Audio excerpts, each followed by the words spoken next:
O ônibus soltou Maria na poeira da estrada de terra, diante da paisagem imutável do sertão. O calor abafado do meio-dia envolveu-a como um cobertor pesado, carregado do cheiro seco da caatinga e de memórias que ela tentara deixar para trás. A casa de taipa, com seu telhado de palha, parecia menor do que lembrava, curvada sob o peso dos anos e do silêncio.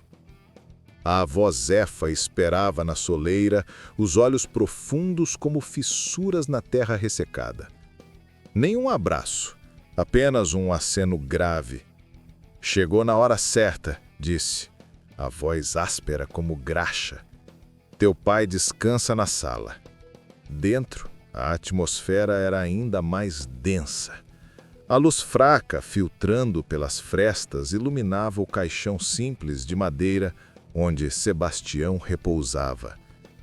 João, seu irmão mais novo, estava encolhido num canto, o rosto pálido e os olhos evitando os dela. Foi rápido, sussurrou ele quando ela se aproximou. Uma febre de uma noite só. Mas já estava fraco, você sabe. Maria sabia. Sabia das histórias não contadas, dos sussurros que paravam quando ela entrava na sala quando era criança. O velório foi rápido e quase vazio. Apenas alguns vizinhos distantes que fugiam com desculpas assim que a noite caía. Quando a lua cheia surgiu no céu, grande e implacável, um uivo longo rasgou o silêncio da caatinga. Não era um som de animal comum, era algo mais agudo, mais humano. Maria sentiu um calafrio percorrer sua espinha. Zefa cerrou as janelas de madeira com força, seus dedos trêmulos. A noite não é para ninguém estar fora, murmurou, cruzando-se, ainda mais numa noite dessas. Fora, o vento sussurrava através dos mandacarus, carregando um nome que parecia familiar, mas que Maria não conseguia decifrar. O uivo na noite e o medo evidente de Zefa preparam o terreno para o primeiro sinal de que algo sobrenatural está acontecendo. A madrugada trouxe um silêncio inquietante. Maria mal conseguira dormir, perturbada pelo uivo da noite anterior e pelo comportamento sombrio de Zefa. Antes do amanhecer, um ruído a fez sentar na cama de palha, a porta do quarto de João rangendo suavemente. Ela esperou, mas não ouviu seus passos no chão de terra batida. Preocupada, levantou-se e foi verificar. O quarto dele estava vazio, a cama intocada. O coração acelerou. Ela acordou Zefa, que já estava com os olhos abertos, fitando o vazio como se esperasse por aquilo. João saiu, disse Maria, tentando controlar o tremor na voz. A avó fechou os olhos resignada. A lua chama ele. Sempre chamou os homens desta família. Saíram para procurá-lo, levando um lampião a querosene. A lua ainda estava alta, iluminando a paisagem com uma luz prateada e fantasmagórica. Os gritos noturnos haviam cessado, mas o ar ainda parecia carregado de presságios. Percorreram a área em volta da casa, chamando pelo nome de João, mas só o eco lhes respondia. Foi quando o sol começou a clarear o horizonte que encontraram os primeiros indícios. Pegadas deformadas na terra seca, como se alguém ou algo arrastasse os pés. E então viram o gado. 2 vacas jaziam otiladas na cerca do curral, suas barrigas abertas com uma precisão grotesca. Não era obra de onça ou lobo, era algo que brincava com a carne, que deixava marcas de mãos quase humanas na terra ao redor, misturadas com penas escuras e queimadas. Maria sentiu o estômago embrulhar. Zefa caiu de joelhos, rezando em voz baixa e apressada. Ele não sabia o que fazia, sussurrou, olhando para as marcas. A maldição já está nele. Elas encontraram João minutos depois, encolhido sob um pé de juazeiro, a quilômetros de distância. Ele estava sem camisa, coberto de terra e sangue seco, com os olhos vidrados e confusos. não se lembrava de nada, apenas de sonhos com fogo e asas negras. Maria ajudou-o a levantar, e as três voltaram para casa em silêncio. Mas ela sabia, aquilo era só o começo. A descoberta das marcas e o estado de João levam Maria a confrontar Zefa sobre os segredos que ela claramente esconde. João dormitava num sono agitado, e Maria observava sua expressão angustiada enquanto a luz da manhã invadia a pequena casa. Zefa movia-se pela sala como um fantasma, evitando o olhar da neta. O silêncio era insuportável, mais denso que o calor do sertão. Vó, isso já aconteceu antes, não foi? Perguntou Maria, rompendo a quietude. O que está acontecendo com João? Zefa parou diante do baú de cedro no canto da sala, suas mãos calejadas tremendo levemente. Algumas histórias são melhor guardadas, respondeu Zefa, voz carregada de um cansaço que ia além dos anos. Ele é meu irmão, preciso saber. Zefa suspirou profundamente e abriu o baú. De dentro, tirou um caderno de capa gasto e amarrotada. Os diários de Sebastião. Seu pai começou a escrever quando os primeiros sinais apareceram nele, explicou, entregando-o a Maria. Ele sabia que um dia você voltaria e precisaria entender. Maria abriu o diário. A caligrafia era firme, mas as palavras tremiam de angústia. Sebastião descrevia noites de lua cheia, uma agonia que queimava por dentro, a transformação que ele mal conseguia nomear. E uma palavra se repetia: maldição. Há 5 gerações, começou Zefa, sentando-se pesadamente. Nossa família cometeu um grande erro. Acusaram Inácia, uma benzedeira inocente, de roubo e a queimaram viva. Com seu último suspiro, ela amaldiçoou nosso sangue. Disse que sempre haveria um entre nós que carregaria sua dor e sua fúria, transformando-se em monstro na lua cheia. Maria sentiu um frio percorrer sua espinha. Por que ninguém nunca me contou? Por que seu pai quis poupar você? Achou que a maldição pudesse enfraquecer longe daqui, longe das raízes que a alimentam. Zefa enxugou uma lágrima rebelde, mas ela só cresceu no escuro. Maria folheou as páginas do diário. Havia menções a um ritual de quebra, mas as páginas-chave haviam sido arrancadas. E como podemos parar isso? Zefa olhou para João, ainda imerso em pesadelos. Precisamos da ajuda de quem ainda entende essas coisas. Precisamos de Luísa. O nome ecoou na sala como uma promessa perigosa. A menção de Luísa, a benzedeira, direciona Maria para a busca por respostas externas, levando-a a sair da propriedade em busca dessa figura misteriosa que pode deter o conhecimento para quebrar a maldição. O sol da tarde castigava a terra ressecada quando Maria saiu à procura de Luísa. Deixara João aos cuidados de Zefa, prometendo voltar antes do anoitecer. Seguiu a pé pelo caminho de terra, passando por mandacarus retorcidos e árvores esqueléticas, até avistar a pequena casa de taipa isolada no alto de uma colina. Era lá que morava a benzedeira. Ao se aproximar, sentiu o aroma de ervas secas e raízes queimadas. Luísa estava sentada do lado de fora, entranhando um cinto de couro com símbolos que Maria não reconhecia. Era uma mulher idosa, de cabelos brancos amarrados em um lenço, mas seus olhos eram jovens e penetrantes. Já esperava por você, Maria, disse Luísa, sem erguer os olhos do trabalho. A maldição da sua família desperta de novo, não é? Maria surpreendeu-se com a receptividade, mas confirmou com um aceno. Minha avó contou sobre Inácia.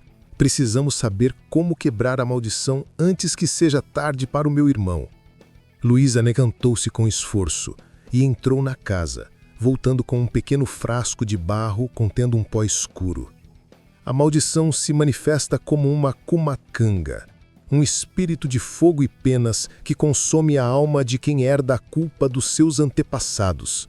A cada lua cheia, a transformação se aprofunda, até que não haja volta. Maria sentiu um nó na garganta. E João? Ele ainda pode ser salvo, mas o tempo é curto. Na próxima lua cheia, se não for interrompida, a transformação será permanente. Luísa entregou o frasco a Maria. Isto é pó de arruda e salgema. Proteja a casa até lá.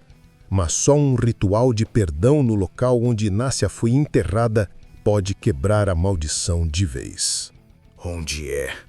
No cemitério antigo, perto da Ravina. Mas cuidado. Advertiu Luísa, segurando o braço de Maria com força surpreendente. A maldição não vai desistir facilmente. Ela vai lutar para se manter viva. Maria agradeceu e começou a descer a colina, o frasco apertado na mão. Olhou para o céu, onde a lua já começava a aparecer, pálida e ameaçadora. Ela tinha apenas algumas semanas para salvar João e libertar sua família do pesadelo que assombrava seu sangue. A informação sobre o ritual e o prazo apertado levam Maria a se preparar para a próxima lua cheia enquanto tenta proteger João e entender os perigos que os aguardam. A tensão na casa era palpável nas noites que se seguiram. Maria espalhou o pó de arruda e salgema nos umbrais das portas e janelas, como Luísa instruíra. Zefa observava em silêncio, seus lábios sussurrando orações antigas. João, ainda pálido e assustado, tentava agir normalmente, mas seus olhos delatavam o terror interno. A segunda lua cheia aproximava-se como uma sentença. Na véspera, o calor parecia aumentar e o vento trazia sussurros que só Maria parecia ouvir. Palavras distorcidas, cheias de raiva e dor. Naquela noite, todos se recolheram cedo. Maria mal conseguiu fechar os olhos. Por volta da meia-noite, um gemido baixo veio do quarto de João. Ela se levantou rapidamente, seu coração batendo forte. Ao abrir a porta, viu João contorcendo-se na cama, sua silhueta distorcida por espasmos incontroláveis. João! Ela correu para ele, mas parou horrorizada. Sua pele parecia ferver, formando protuberâncias que se moviam sob a superfície. Seus ossos estalavam, se rearrumando em uma forma não humana. Ele abriu os olhos, agora completamente negros, sem branco nem pupila. João! Sua voz era um rosnado gutural. Corre, enquanto dá tempo! Ele se levantou de um salto, quebrando a janela de madeira com facilidade assustadora e desapareceu na escuridão. Maria não pensou duas vezes. Pegou o lampião e uma faca de cozinha, seguindo-o na noite. A lua cheia banhava a caatinga de uma luz sinistra, criando sombras que se contorciam como dançarinos macabros. Ela o seguiu pelas pegadas deformadas, mais profundas e bestiais que da última vez. O som de asas batendo ecoava acima dela. De repente, um grito agonizante veio de uma ravina próxima. Correu na direção e viu uma figura envolta em chamas escuras, com asas de corvo e olhos de brasa, rasgando a carne de uma ovelha perdida. Era a kumacanga, em toda sua fúria. O monstro virou a cabeça, sentindo sua presença. Os olhos de fogo fixaram nela, e por um segundo, Maria vê o rosto de seu irmão naquela criatura. Uma máscara de tormento. João, por favor! Ela gritou, segurando o lampião como uma arma frágil. A criatura emitiu um grasnado que era ao mesmo tempo de triunfo e agonia. Então levantou voo, desaparecendo na direção do cemitério antigo. Maria caiu de joelhos, ofegante. Ela sabia agora que a maldição era real, tangível e mais aterrorizante do que imaginara. Amanhecia e ela precisava arrastar-se de volta para casa, com a certeza de que a próxima lua cheia seria a última chance de salvá-lo. O confronto direto com a criatura e a confirmação visual da transformação de João levam Maria a buscar urgentemente o ritual completo, pressionando Zefa e Luísa para agirem antes que seja tarde demais. A luz do dia não trouxe consolo. Maria voltou a casa com as roupas rasgadas e o espírito quebrado, mas determinada. Zefa esperava à porta, o rosto marcado por uma serenidade triste. Ela já sabia. "Você viu", disse a avó, não como uma pergunta, mas como uma confirmação. Vi, e vamos impedir que aconteça de novo. Maria entrou pegando o diário do pai. Precisamos do ritual completo. As páginas que faltam você, sabe onde estão? Zefa hesitou. Então caminhou até o baú e tirou um envelope amarelado escondido sob o forro. Sebastião as removeu para protegê-las, mas a proteção acabou. Entregou as páginas a Maria. Elas detalhavam o ritual de quebra, realizado no túmulo de Inácia, exigindo uma oferenda de perdão, um objeto de valor da família que representasse a culpa e palavras de reparação faladas por um descendente direto. Mas havia um aviso. A maldição resistiria, tentando corromper o ritual com ilusões e ataques. Maria foi até Luísa na mesma tarde. Desta vez, a benzedeira as recebeu dentro de casa, onde velas tremulavam e ervas pendiam do teto. O ritual é simples na forma, mas complexo na execução, explicou Luísa, mostrando a elas um velho medalhão de prata que pertencera a Inácia, recuperado de um comerciante de relíquias. Este medalhão deve ser enterrado em seu túmulo, com as palavras de perdão. Mas a maldição não vai ceder sem luta. Ela se manifestará, tentando assustá-las, confundi-las ou pior. O que significa pior? Perguntou Maria. Ela pode tentar possuir uma de vocês durante o ritual, ou trazer fantasmas do passado para semear dúvida. Luísa fixou os olhos em Zefa. Você está preparada para enfrentar os fantasmas que ajudou a criar Zefa? A avó baixou a cabeça, mas assentiu com firmeza. Já escapei deles por tempo demais. Combinaram de realizar o ritual na próxima lua cheia. Dali a 3 noites. Luísa as guiaria até o cemitério antigo e as ajudaria a proteger o perímetro com símbolos de purificação. Na volta para casa, o crepúsculo caía e o vento parecia sussurrar avisos. Maria sentiu o peso daquela herança amaldiçoada, mas também uma centelha de esperança. Ela segurava o medalhão frio contra o peito, prometendo a si mesma que aquela seria a última lua cheia de terror para sua família. A preparação para o ritual culmina no confronto final no cemitério, onde a maldição se manifestará com toda a sua força, exigindo sacrifício e coragem para ser derrotada. A noite da lua cheia chegou como um juízo final. O céu estava implacavelmente claro, a lua branca e redonda pairando sobre o sertão como um olho aberto. Maria, Zefa e Luísa caminhavam em silêncio até o cemitério antigo, carregando o medalhão, velas e ervas sagradas. O ar estava parado, pesado, como se a própria natureza segurasse a respiração. O cemitério era um lugar de sombras e memórias. Lápides inclinadas e cruzes de madeira podre salpicavam o terreno.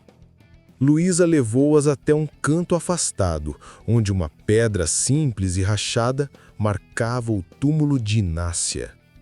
Aqui, sussurrou Luísa, acendendo 4 velas nos pontos cardeais ao redor da sepultura. O perímetro está protegido, mas não subestimem o que virá. Maria segurava o medalhão, suas mãos suadas. Zefa ajoelhou-se e começou a cavar um pequeno buraco com as mãos trêmulas. Foi então que a temperatura caiu bruscamente. Um vento gelado surgiu do nada, apagando 2 das velas. "Ela vem", alertou Luísa, reacendendo-as com urgência. 2 pontos de luz vermelha surgiram entre as árvores, os olhos da Kumacanga. A criatura emergiu das sombras, envolvida em chamas escuras, suas asas negras rasgando o ar. Mas desta vez não era apenas um monstro. Entre as labaredas, rostos familiares surgiam. Sebastião, antepassados, todos com expressões distorcidas pela dor e acusação. "Vocês pensaram que poderiam me apagar?", sussurrou uma voz que era ao mesmo tempo de João e de Inástia. "O sangue de vocês me alimenta há gerações." Zefa gritou, cobrindo os ouvidos. "São ilusões!" Luísa bradou, espalhando sal-gema ao redor. "Não caiam!" Maria avançou, segurando o medalhão. "Inácia, em nome da minha família, peço perdão!" Sua voz ecoou, mais firme do que esperava. "Aceite esta restituição e liberte-nos!" Ela se abaixou para colocar o medalhão no buraco, mas a Kumacanga investiu, rugindo. Zefa, num ato final de coragem, jogou-se à frente, agarrando a criatura. "Fuja, Maria! Complete o ritual!" As chamas envolveram Zefa, mas não a queimavam. Consumiam sua vida lentamente, drenando sua força. Era o sacrifício que o ritual não pedia, mas que a maldição exigia. Maria enterrou o medalhão, gritando as palavras de perdão enquanto lágrimas escorriam de seu rosto. A Kumacanga uivou, não mais de raiva, mas de agonia, e então desintegrou-se em um redemoinho de penas e cinzas. O silêncio retornou. Zefa jazia no chão, sem vida, mas com um sorriso de paz no rosto. A maldição fora quebrada. Com a maldição dissipada e Zefa morta, Maria e João devem enfrentar as consequências e reconstruir suas vidas em meio à perda e à libertação. O sol nascente tingiu o sertão de dourado e rosa, banhando o cemitério antigo com uma luz suave que parecia lavar a dor da noite. Maria permaneceu ao lado do corpo de Zefa, segurando sua mão já fria.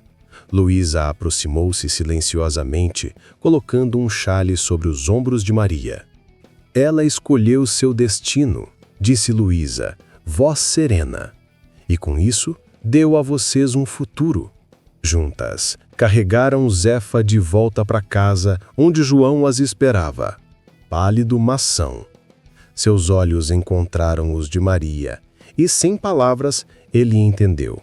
Abraçaram-se firmemente, chorando a perda da avó, mas também aliviados pelo fim do pesadelo. Enterraram Zefa ao lado de Sebastião, sob a sombra do juazeiro que testemunhara gerações de sua família. Desta vez, não havia segredos nem medo, apenas respeito e gratidão. Nos dias que se seguiram, a vida no sertão começou a se renovar. João recuperou as forças e Maria decidiu ficar. Ela começou a aprender com Luísa os antigos conhecimentos das benzeduras, das ervas e da história daquela terra. Não por obrigação, mas por honra. Uma noite, sentada na soleira da casa, Maria olhou para o céu.